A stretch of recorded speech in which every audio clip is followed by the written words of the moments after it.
Next up we have Spirito. Spirito. Interesting. So Spirito obviously means spirit, right? So I'm assuming it's something like uplifting. And it is uplifting, okay? So maybe this is something that he does to feel better. Maybe this is exercise. He doesn't strike me as an exercise guy. No offense to Meo Fusciuni. I doubt he'll ever watch this. You don't strike me as a gym guy, you're not lifting weights. It's woody, it's fresh, strong vetiver, it's grassy. It's a vetiver scent. Okay, this is a vetiver scent, but there's something peculiar about it. There's something super fresh in a blue way. So this reminds me of PDM Percival or Abercrombie and Fitch Fierce, which obviously Percival totally ripped off, with the vetiver kind of boosted up. But that's what I get from this. And so for him to lift his spirits up, okay, it's very green and outdoorsy. It feels airy. So I'm assuming, okay, that he's not going in the gym lifting weights. Okay, this would probably smell totally different. Maybe it was raining all night, and in the morning, in like October time, he had a shower with some shower gel, because I'm getting some shower jelly kind of vibe from here, like a Fierce / Percival kind of thing. And then he went for a walk outside on the grass. And that lifted his spirits, hence Spirito. It's like a greenish tweed kind of vibe. Meets PDM Percival with a strong vetiver backbone. I did not expect this from him because this smells kind of mass appealing. There's a strong shower gel. Like I've used shower gels that usually smell like this. It smells like Percival. Percival doesn't have the natural kind of thing as much as this. Percival kind of goes on the clean kind of shower jelly thing. Whilst here, this one kind of goes on the vetiver grassy kind of side, like a greenish street kind of side. How interesting. Let's have a read. Right, we're halfway through the book now. Spirito, this is part of his metamorphosis cycle. Interesting. It's a distant glance, it's a long walk across the grassy fields. Yeah, that one was easy. I mean, come on. I started to create this perfume by reading Emily Dickinson's poems. I can't relate to that. Cool. He felt a deep bond with her. Okay, I don't know anything about poems.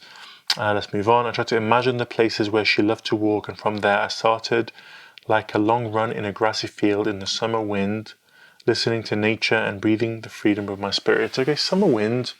Something wet about this though. Maybe it rains in the summer wherever he is. I mean, it rains in the summer where I am, but I assumed Italy would not be raining in the summer. An olfactory harmony captures from the first notes: angelica, chamomile, carrot seeds, a bright red and intense perfume. The heart is suave, loving botanical poetry: cypress, myrtle, hyssop, and lavender.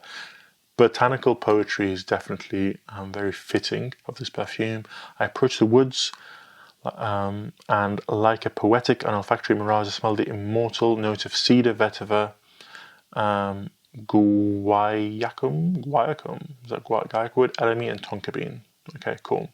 Those are the words as I read this. I read his poems. I listen to the sense of a woody symphony.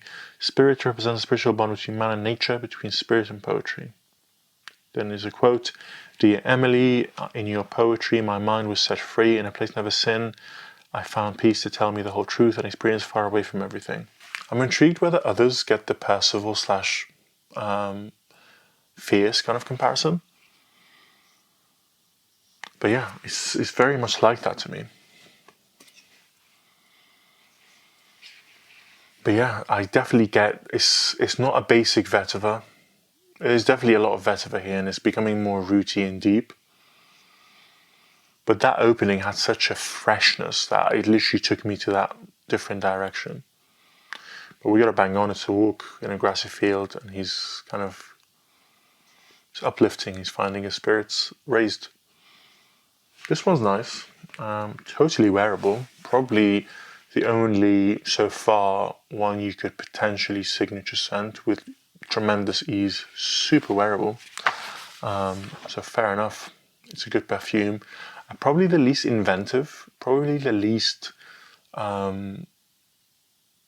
it's very evocative of that walk in a grassy field, bit of wetness, bit of freshness, but it's probably the most boring as a perfume. If you remove the story, it's not the most exciting vetiver perfume out there. Moving on, let's move on to the next one. So next up we have Varanasi. Now, I'm not going to spray Varanasi in this part because I'm filming in my bedroom at night, and I'm sorry guys, I don't want to sleep with my bedroom smelling like Varanasi. My wife will probably kick me out of the house. So we're going to save Varanasi till the end, and I will do it somewhere safe. Because I've heard things about this, and I know what goes on in Varanasi. I know what goes on in the Ganges River. So we're going to skip Varanasi. Sorry to disappoint you. We're going to do it, but in part 3, and we'll move on to Encore du Temps. Encore du Temps, let's give it a go. Encore du Temps. No clue what that means. Encore, cool. Temps, no idea. Nice. Oh, this is beautiful florals. But there's something in the back. Wow. I think of the colors pink and purple. One of these has to be about that girl, okay? You can't be some kind of deep guy who writes poetry and not have some kind of love story, okay? This one is about a girl. This is about a girl, and this is his idea of the feelings towards her, the things that she makes him feel. This is how beautiful the florals are, how beautiful he sees her. Maybe how comforting she is to him. But yeah, this is absolutely wonderful. Maybe he made this for her to wear. Because it is more on the feminine side of things. All of these have been pretty unisex, except Spirito is quite clearly masculine. This one is definitely more feminine. Let's read about Encore du Temps. Encore du Temps, timeless trilogy. I wish time would stop now. Okay, Encore du Temps is a love dedication. It is a flower fallen into a cup of tea. Ooh. Not getting the tea on paper. Maybe it's too early for that. It was a trip to Laos that made me understand the timeless love between two people. I think I know where this is going. That gave birth to my desire to tell you about this journey. Okay. The tea seems to never end as the little osmanthus flower floated among the swirls of the cup. Beautiful osmanthus. This is wonderful. Amazing perfume. It was just love, and we wished we still had time to live that moment of our lives. Sitting on the terrace of a historic colonial house in Luang Prabang. From there, our gaze lost to the river, a gentle and delicate opening, loving since its first olfactory steps. A gentle note of bergamot and mandarin. Opens way to the heart, a white canvas sprinkled with green tea, on which rests osmanthus. And champaca flower. In its Asian sense, I feel my beloved Asia and the walks in the forest next to them. The great magnolia is a dedication. It's wonderful magnolia. It's probably the most beautiful one I've ever smelled. In the background, sweetness of benzoin from Laos, the care of sandalwood, and the memories of mate tell a delicate ending. It reminds me of the feeling I have for the woman I love every day. I would like more time again and again and again. I thought he was going to say this is about Laos and he loves Laos. I was like, come on man, don't let me down here. This is about his woman and it's fucking fantastic. And I want to get this for my woman. Wow, this is a wonderful perfume. Truly amazing. The florals, there's a sweetness and a fruitiness from the osmanthus. It's really an idealistic idea of like femininity and love. This is amazing. This is one of the best so far. Totally not wearable probably for me, but it's so beautiful. And the fact that he's made, he was inevitably going to make one about his love life, right? Because he's an emotional guy. So I'm glad we got that one correct. Let's move on to the next one. Next up we have Viole nere. So Viole is a violet. Nere, no clue what that means. So I'm expecting violet. What will his take on violet be? Oh, this one needed a bit of priming.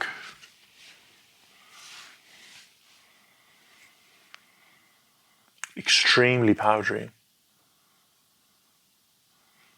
Very powdery, very iris. This is just, so far, just pure iris. This is like, if you take Dior Homme Parfum, which is heavy and dense, and you break it down to its skeleton, you remove the rose oud and leather, because that one is base heavy, you make it top heavy, like my friend Daniel from Seldom Often always says. This one is more top heavy than bottom heavy. It's absolutely wonderful. There's the iris, there is the violet leaf. It's incredibly powdery, slightly buttery. Wow, okay, interesting. Viole nere is awesome. Wow, okay.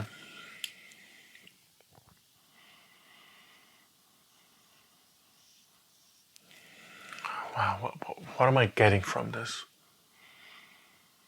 So, for some reason, every time I smell any of these, I just think of rain, okay, because of the mood it puts me in. And he kind of puts me in the same mood of like introspection. So I think that Meo Fusciuni has a garden and he's growing these iris flowers and violets. And it's raining. It's not a wet perfume, it's actually quite dry, but it's raining for some reason. And he kind of gets out of his office and goes into the Zen garden and smells these flowers just for a bit of a respite. Maybe this isn't like a busy city, like this is his little urban garden, maybe on a rooftop or something, and they're just in a plant pot.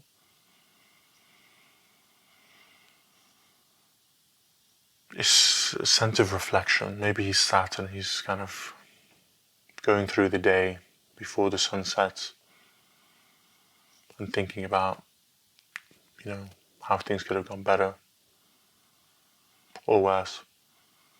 But yeah, it's absolutely beautiful. Very interesting. Definitely need to wear this on skin because at the moment it's quite simple. Like I'm only getting those two things, just violet and iris, maybe a bit of orris butter, that's it. But yeah, very intriguing, very intriguing. Let's read about it. Viole nere. This one, in the springtime, the violet tells of the blossoming of the soul. So it's the springtime, maybe there is rain. There is a place where my thoughts find refuge, where I absent myself from the world, where I read my poems aloud at the dawn of March. So it's dawn, not sunset, sunrise actually. The place, as the first violets of the year emerge from the still, frosty ground. Okay, some knowledge of gardening would have helped me here, but anywho. That place is the garden of my soul. In Viole nere, I address the theme of absence and blackness in which I hide my being, abandon my mind, where the word becomes a boulder to which I bind my spirit, and where poetry becomes a form of invocation. I have chosen to tell a new story that has the scent of a black violets. Oh, nere is black. There's black violets. I see. He's quite dark. I see how he's saying black violets. I was thinking a dark purple, but fair enough. I didn't know there was black violets. Maybe it's just a thing he's invented. Viole was born from my desire to tell my love for the garden as a physical and spiritual place, as a mirror of my consciousness. I did this by interpreting the famous violet, a flower so austere and delicate. I know why. The violet makes me think of rain. So Narciso Rodriguez, EDT, Portrayal Man, Dior Fahrenheit, I think of rain. It makes me think of rain on concrete. And that's why I said it's like maybe he's in the city and this is like a small urban garden on a rooftop, because I was thinking of like a suburb, an urban place, with like a concrete jungle, and then this is like his little sanctuary. It's a tiny place where he just sits like a nook. My violet perfume tells of March mornings when the earth is still damp and cold, wet from late winter, and the first lights of spring illuminate the meadow. Fantastic. The crisp note of cassis, don't know, tells of the freshness of those mornings. The accord of vetiver, patchouli, and frankincense takes us back to the earth, to our roots. They're not coming out yet, probably on skin, probably in the dry down. Iris and floral accord are the emotion, the light, and the elegance. Contemporary classic. It's awesome. And it did totally take me there. Just a bit of rest from trials and tribulations of being, of life. The garden is a fantastic place, and the violets just give him a bit of rest. I get that, totally understand. So I think we'll leave it at that for part 2, and then part 3 we'll finish the series. We still have a few to go. We still have Sonny. We have last season Buyo and Varanasi. So plenty more to come. These ones are definitely a better perfumes. Like, you can see that his skill he's improving with every release. They're just getting better and better and better. And in terms of the stories, they're also getting more deeper and more introspective, more difficult to guess. We still managed to guess a few. Encore, temps, Spirito was quite easy. Narcotico, we somehow fluked that one. Still stand by what I said in part 1, is that this is not marketing nonsense. This is fantastic perfumes, and they do make you feel something. How could I forget Little Song, my favorites, my first full bottle buy from the brand. So far, very impressed.